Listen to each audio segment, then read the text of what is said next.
রাসূল সাল্লাল্লাহু আলাইহি ওয়াসাল্লাম হাউজে কাউসারের সামনে দাঁড়িয়ে থাকবেন। আকাশের তারা যত বেশি তার চেয়ে বেশি হবে পানপাত্র, গ্লাস।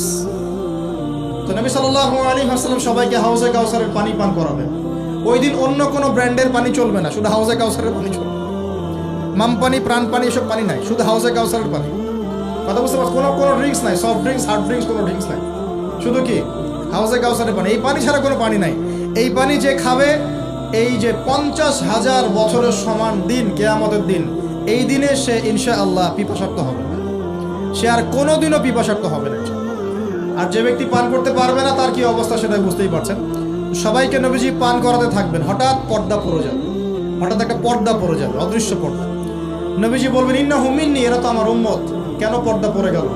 আল্লাহ পাক জানিয়ে দিবেন, ইয়া রাসূলুল্লাহ সাল্লাল্লাহু আলাইহি ওয়াসাল্লাম, ইয়া নবী আল্লাহ, হে আল্লাহর নবী, আপনি জানেন না, ইন্নাকা লা তাদরি, আপনি জানেন না, মা আহদাসু বা'দাকা, আপনার ইন্তেকালের পরে এরা আপনার শরীয়তের মধ্যে কত নতুন নতুন বেদাত চালু করেছে, কত নতুন নতুন আমল চালু করেছে, আকীদা চালু করেছে, এটা আপনি জানেন না। ইন্নাকা লা তাদরি মা আহদাসু বা'দাক, সহিহ বুখারীর মধ্যে হাদিসে আসছে। নবীজি তখন বলবেন, সুহকান সুহকান, দূর হও দূর হও, লিমান গায়্যারা বা'দি, যারা আমার পরে দিনকে পরিবর্তন করেছো তারা দূর হয়ে যাও। প্রিয় ভাইয়েরা, আমরা নিয়াত করতে পারি তো ইনশাআল্লাহ যে আমরা জীবনের প্রতিটা ক্ষেত্রে রাসূলের সুন্নাহ মেনে চলার চেষ্টা করবো ইনশাআল্লাহ। এবং ইসলাম মানে আত্মসমর্পণ, আল্লাহর সামনে নিজের ইচ্ছাকে সমর্পণ করে দিব ইনশাআল্লাহ। কতটুকু পারবো না পারবো সেটা পরে, আগে আত্মসমর্পণ করব, ইনশাআল্লাহ আল্লাহ পাক রাস্তা দেখাবেন ইনশাআল্লাহ। বিশ্বাস করেন, যে ব্যক্তি চাইবে আল্লাহর কাছে মন থেকে, আল্লাহ আমি নামাজ পড়ছি, মাশাআল্লাহ আমি পর্দা কায়েম করেছি, আমি কোরআন তেলাওয়াত শিখছি, দিনের ফিকির করছি, দিন প্রচারের চেষ্টা করছি, আল্লাহ আমাকে তুমি সুদও ছাড়ার তৌফিক দাও, আল্লাহ অবশ্যই তাকে তৌফিক দেবেন ইনশাআল্লাহ। যে আল্লাহর কাছে যা চাইবে আল্লাহ পাক তাকে সেটাই দিবেন ইনশাআল্লাহ। একটা প্রবাদ আছে যে মানুষকে সে কারণেই সৃষ্টি করা হয়েছে, যে উদ্দেশ্যে সে, মানে যে গন্তব্যে সে ধাবিত হবে, ওই কারণেই মানুষকে সৃষ্টি করা হয়েছে। যদি আমরা জান্নাতের দিকে ধাবিত হতে চাই, দেখবেন ওই কাজগুলোকে আল্লাহ আপনার জন্য সহজ করে দিয়েছে। এটা হবে ইনশাআল্লাহ।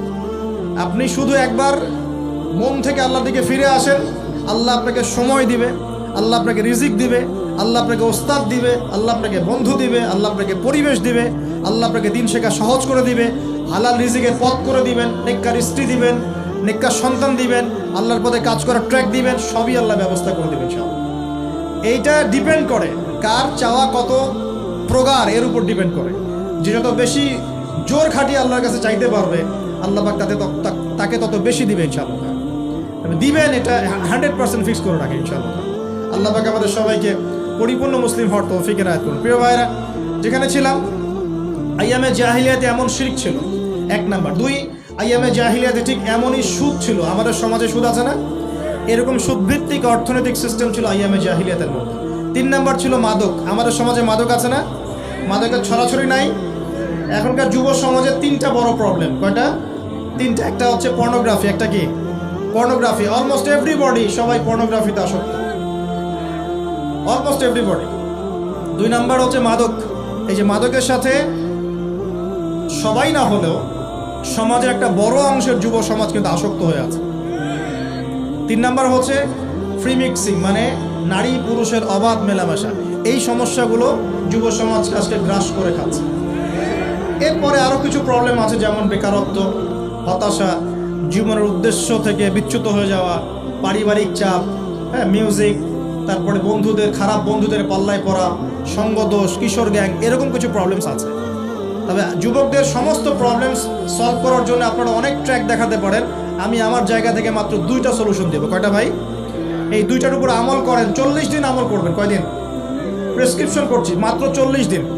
যদি 40 দিন আমল করার পরে যুব সমাজ এখান থেকে বের না হতে পারে, তারপরে আমার সাথে যোগাযোগ করবেন।